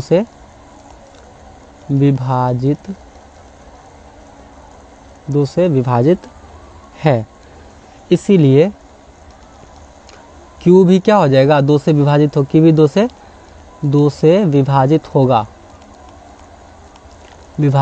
होगा। अब जैसे Q 2 से विभाजित हुआ तो इसको यहाँ पर मान लेते हैं Q बराबर, हम कुछ भी मान लेते हैं 2 K कुछ भी मान सकते हैं। जैसे ये मान लिया और इसको मान लेते हैं समीकरण 1, तो यहाँ पर लिखेंगे Q का मान समीकरण 1 में रखने पर। ठीक है, अब Q का मान देखो समीकरण 1 में रखेंगे तो Q कितना रखे हैं, 2 के मान लिए, Q का मान कितना माने 2, तो Q के जगह कितना आ जाएगा, अब 2 के आ जाएगा। ठीक है, तो यहाँ पर क्या हो जाएगा हमारा 2K का स्क्वायर बट्टा में 2 बराबर का P²। देखो 2K का स्क्वायर करेंगे तो 2 दूनी 4 और K² है तो K² बट्टा का 2, और ये दोनों कट जाएगा ना 2 टाइम में। ठीक है, तो क्या बचा मेरे पास, इस तरह का, हाँ थोड़ा सा ठीक है। चलो तो अब क्या बचा, इस साइड देखो क्या बच गया, 2K का स्क्वायर बराबर में क्या बचा P²। अब देखो 2K के साथ किस चीज़ में है, गुना में, उस साइड आएगा तो भाग में, K² बराबर क्या बच जाएगा P² बट्टा का 2। देखो सेम कंडीशन हो गया ना, जैसा इस Q के साथ था, यहाँ पर इस Q के साथ क्या था, बट्टे में 2 था, और ऐसा ही यहाँ पे क्या है P के स्क्वायर में भी बट्टे में है। अब देखो यहाँ पर K² बराबर क्या हो गया P² बट्टा 2। तो अब यहाँ पे हम अपना क्या देंगे, औचित्य देंगे। ठीक है, फिर से ये लाइन लिखना, फिर से ये वाला लाइन यहाँ पे रिपीट कर देंगे हम लोग। ठीक है, फिर ये लाइन रिपीट करेंगे, क्या यहाँ पे Q था तो यहाँ पे P लिख देना है। तो यहाँ पर लिखते हैं हम लोग, चूँकि P² 2 से विभाजित है, इसीलिए P भी, अब ठीक है, 2 से विभाजित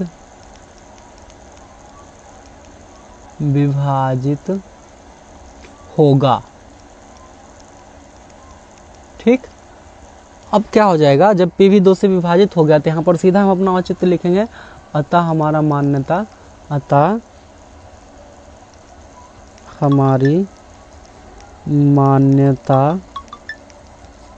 मान्यता गलत है कि 1/√2 एक परिमेय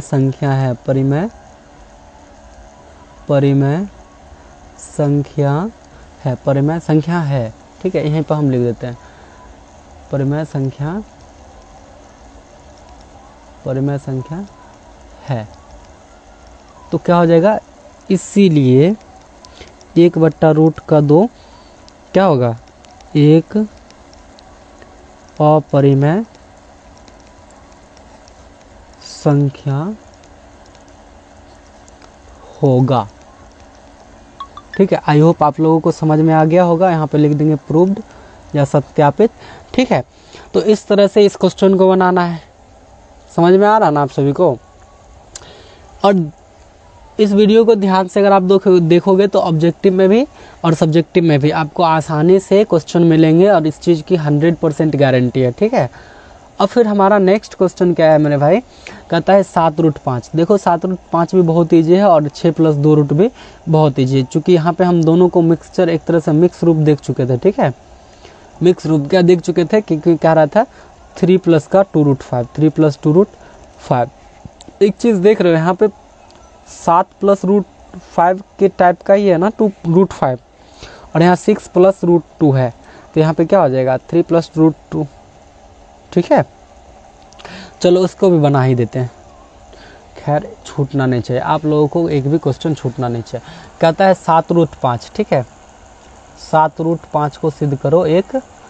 7√5 एक अपरिमेय संख्या है, अपरिमेय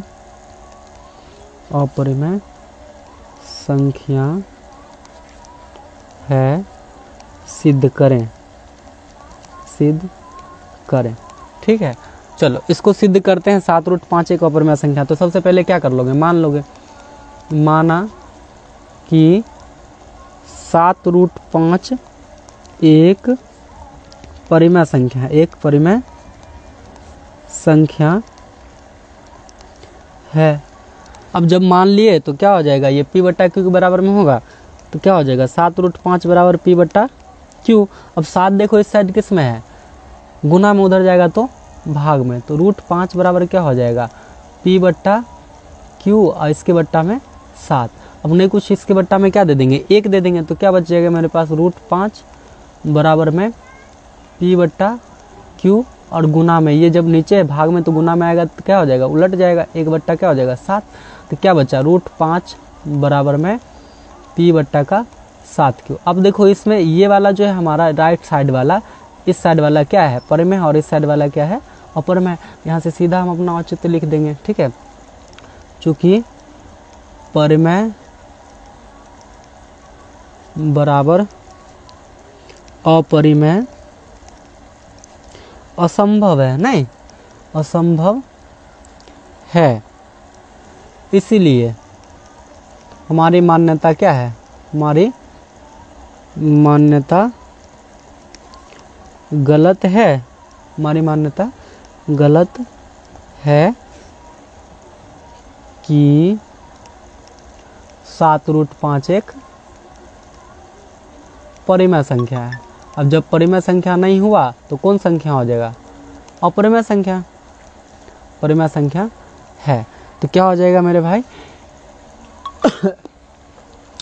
अतः 7√5 एक अपरिमेय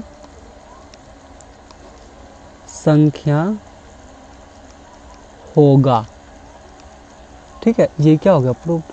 देखो कुछ था इस क्वेश्चन में और पूछ देता है 2 नंबर में, आपको इस चीज़ को समझना पड़ेगा। ठीक है, फिर हमारा नेक्स्ट एक क्वेश्चन है, कुछ भी दे देगा, जैसे इसमें इस क्वेश्चन में देख सकते हो क्या दिया है, 6 प्लस रूट का 2 दे रखा है।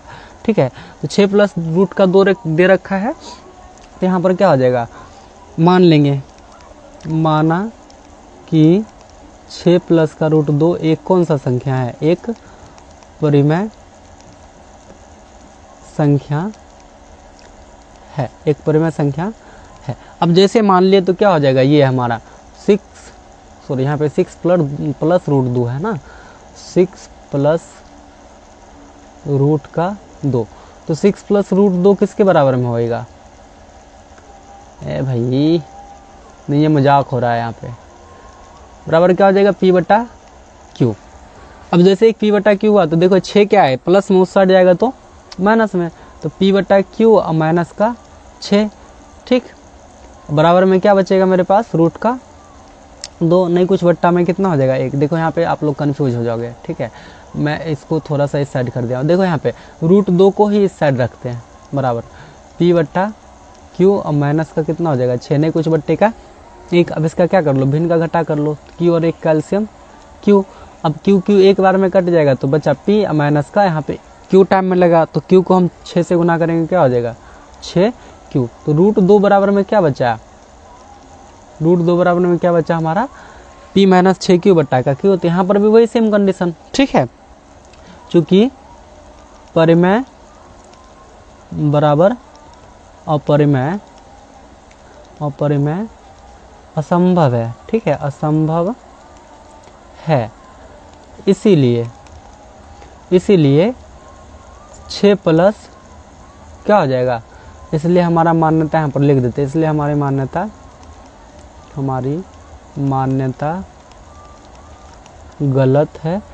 गलत है कि 6 प्लस √2 एक परिमेय संख्या है। देखो यहाँ पे है ना, तो क्या हो जाएगा, अतः 6 प्लस √2 एक अपरिमेय संख्या होगा, अपरिमेय संख्या होगा। ये सारा क्वेश्चन आप सभी को बता दिए हैं, और आप जो है आप सब क्या कर सकते हैं, इसका प्रैक्टिस करें ज़्यादा से ज़्यादा, क्योंकि यहाँ से क्वेश्चन 100 + 20 जितना आप ले सकते हो 100+ हम इसका गारंटी देते हैं कि यहाँ से 2 नंबर का क्वेश्चन पूछा जाता है, हर साल पूछा जाता है, ठीक है। तो आप यहाँ मेरे चैनल पे आइएगा। अब चैनल पे जैसे आओगे ना आप सब, तो चैनल पे आने के बाद जो है आपको वहाँ पे एक प्लेलिस्ट का सेक्शन मिलेगा, यहाँ पे देख सकते हो आप प्लेलिस्ट वाला सेक्शन। इस प्लेलिस्ट पे क्लिक करके, और इस प्लेलिस्ट पे जैसे ही क्लिक करोगे यहाँ पे आपको सारा प्लेलिस्ट मिल जाएगा। जैसे देखो क्रैश कोर्स गणित हो गया है ना, क्रैश कोर्स फिजिक्स हो गया, क्रैश कोर्स बायोलॉजी हो गया, क्रैश कोर्स नॉन हिंदी हो गया, और इस तरह से और भी सारे आएंगे। तो आप यहाँ से आ करके प्ले स्टोर को चेकआउट करोगे तो क्या होगा इससे कि आपको सारा चीज़ एक जगह, जैसे देखो यहाँ पे एक पहला क्लास हो चुका था क्रैश कोर्स, थंबनेल में Day 1 लिखा है, और यहाँ पे हम इसको थोड़ा सा ये कर देंगे, ठीक है, अपडेट। फिर यहाँ पे दूसरा वीडियो मिल जाएगा। इसी तरह से अगर आप चाहोगे कि हम फिजिक्स का करें, ठीक है, अभी देखो 1.3 में हम लोग कितना बचा हुआ, इसको जैसे हम करेंगे तो इसमें 6 वीडियो होती है, हमारा 6 मिल जाएगा, 1 2 3 का B मिल जाएगा, 4 5, इस तरह के सारी चीज़ आपको अवेलेबल हो जाएंगे, ठीक है। आई होप कि आप लोगों को ये चीज़ें अच्छे से समझ में आया होगा। तो हम लोग फिर अब चलते हैं, संभवतः मुझे कुछ चीज़ें याद है, वहाँ पे हम लोग देख लेते हैं। एक आता है परिमेय और अपरिमेय वाला, क्या आता है, परिमेय और अपरिमेय वाला। चलो नेक्स्ट स्लाइड में हम लोग देखते हैं, जो आप सभी के पास जो बुक है उसमें जो है क्या होगा 1.4 होगा, क्या होगा मेरे भाई 1.4 होगा, उसका प्रश्नावली कितना होगा 1.4, उसके अकॉर्डिंग चलते हैं, ठीक है। प्रश्नावली 1.4, प्रश्नावली 1.4। ये जो प्रश्नावली 1.4 है ना, उसमें हम देखेंगे बेसिकली क्या देखना है हमको, परिमेय और अपरिमेय देखना है। क्या देखना है, परिमेय और अपरिमेय का। अगर मान लो सपोज करो 2 बट्टा इस तरह का दे दिया 15 दे दिया, बताओ ये परिमेय संख्या होगा अपरिमेय संख्या होगा, ठीक है। इन सब चीज़ों के बारे में हमको इसमें देखना होता है। प्रश्नावली 1.4 जो आप सभी के पास बुक है ओल्ड वाला, ठीक है, उसमें प्रश्नावली 1.4 है, 1.3 भी है। बाकी नया जो अभी आएगा मार्केट में उसमें 1.3 4 नहीं रहेगा, 1.2 तक ही रहेगा। तो इस तरह का यहाँ पे देखेंगे कि कौन सा किसका दशमलव प्रसार शांत होगा, किसका दशमलव प्रसार अशांत होगा, कौन सा परिमेय होगा, कौन सा अपरिमेय होगा। इस चीज़ को थोड़ा सा हम लोग समझेंगे, ठीक है। तो देखते हैं सबसे पहले यहाँ पर अगर कोई भी किसी भी चीज़ का दशमलव प्रसार दे दिया, ठीक है, जैसे मान लो इसी का दशमलव प्रसार बोलेगा, बताइए शांत है या अशांत, शांत है या अशांत। तो उस कंडीशन में हमने क्या देखना है कि जो हर है, चूँकि देखो इस तरह का भिन्न दे देगा ना, तो भिन्न में क्या होता है, एक अंश होता है और एक क्या होता है, हर होता है। एक अंश होता है और एक क्या होता है मेरे भाई, हर होता है, ठीक है। तो इसका जो हर है ना, हर का क्या करना है, अभाज्य गुणनखंड, हर का क्या करना है, अभाज्य गुणनखंड करना है। और अगर हर जो है 2 के पावर m और 5 के पावर n का रूप का हुआ तो वो शांत होगा। 2 का पावर 5 और 5 के पावर n के रूप का हो जाएगा तो वो क्या हो जाएगा, शांत होगा, अगर नहीं है तो क्या हो जाएगा, अशांत होगा। यहाँ पे समझना, अगर सिर्फ 2 का पावर m के रूप का भी होगा तो भी शांत होगा, या तो 5 के पावर n के रूप का है तो भी शांत होगा, या दोनों है तो भी शांत होगा। अब यहाँ पे m और n क्या है, m और n जो है ना, m और n जो है वो क्या है, एक पूर्णांक है। वो क्या है, एक पूर्णांक है। ठीक है, अभी जस्ट इसको समझेंगे हम लोग क्या है ये। जैसे सपोज करो यहाँ पे 2/15 दे रखा है। ठीक है, 2 बट्टा कितना दे रखा है, 15 दे रखा है। तो इस 15 का क्या करना है हमने, अभाज्य गुणनखंड। तो देखो यहाँ क्या हो जाएगा, 3 गुना, यहाँ पे 3 से लगाएंगे तो 3 × 5 = 15, यानी कि 2 बट्टा कितना हो जाएगा, 3 गुना का 5। अब देखो यहाँ पे 2 है ही नहीं, 5 है। अब इसके सिवा 2 और 5 के सिवा कुछ भी आ गया तो वो क्या हो जाएगा, हमारा अशांत हो जाएगा। इसका दशमलव प्रसार क्या हो जाएगा, अशांत होगा। इस चीज़ को ध्यान रखना है, इसका दशमलव प्रसार क्या हो जाएगा, अशांत हो जाएगा। ठीक है, अब मान लो 31 बट्टा मान लो 625 दे दिए, 31 बट्टा 625। अब पूछ रहा है कि ये क्या है, बताओ शांत है या अशांत है। ठीक है, ऑब्जेक्टिव टाइप का क्वेश्चन आप सभी समझ करके चलें इसको। ये बताओ क्या है, शांत है या अशांत है। तो इसके लिए सबसे पहले अभी हम यहाँ पे क्या बताया, हर का क्या करना है, हर का क्या करना है, हर का अभाज्य गुणनखंड। क्या करना है मेरे भाई, अभाज्य गुणनखंड करना है। ठीक है, हर का अभाज्य गुणनखंड करना है। हर का अभाज्य गुणनखंड करना है तो देखो 625 लिए इधर, और इसका क्या कर देंगे हम लोग, अभाज्य गुणनखंड करेंगे। 5 से लगाना है तो देखो 5 × 1 = 5। अब यहाँ 1 बचेगा, 1 पर 2 12, तो 5 दूना 10, 5 × 5 = 25, यानी 125 बार में लग गया। फिर क्या हो जाएगा, 25 बार में ये भी लगा, फिर क्या हो जाएगा, 5 से 5 बार में ये भी लगा। यानी कि 31 बट्टा 625 को क्या लिख सकते हैं, 5 गुना 5 गुना 5 गुना 5। ठीक है, तो या तो इसको क्या लिख सकते हैं, 5 का पावर 4 लिख सकते हैं। तो ये तो अभी तुरंत बता रहे थे ना, 5 का पावर n यहाँ पे बता रहे थे, तो ये n क्या हो जाएगा, यही 4 है, n यानी पूर्णांक है। ठीक है, जहाँ m और n एक पूर्ण संख्या होगा, पूर्णांक नहीं, इसको पूर्ण संख्या बोलेंगे। ठीक है, यहाँ पे m और n क्या हो जाएगा, हमारा पूर्ण संख्या हो जाएगा। ठीक, कोई दिक्कत।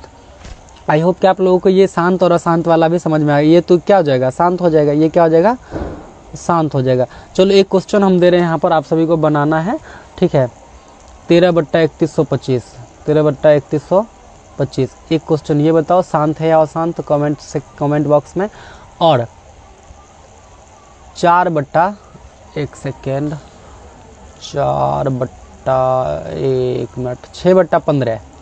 बताओ, ये दोनों क्वेश्चन में शांत है या अशांत है।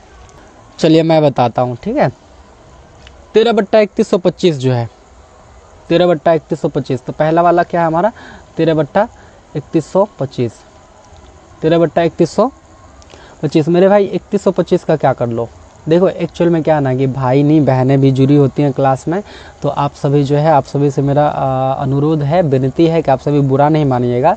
रीज़न क्या है कि थोड़ी सी जो है ना यहाँ पे लिंग भेद आ ही जाता है फ्लो में। काफ़ी प्रयास करता हूँ क्लास में, अपने ऑफलाइन क्लास में भी ऐसा ना हो, लेकिन हो जाता है।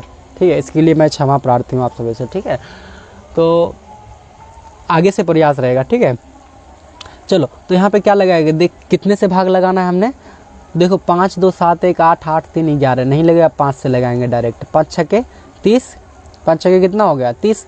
अब फिर 125 है तो कितना बार में लगेगा, 25 टाइम में लग गया, सिंपल। और 625 का तो जानते हैं 5 का पावर 4 होता है।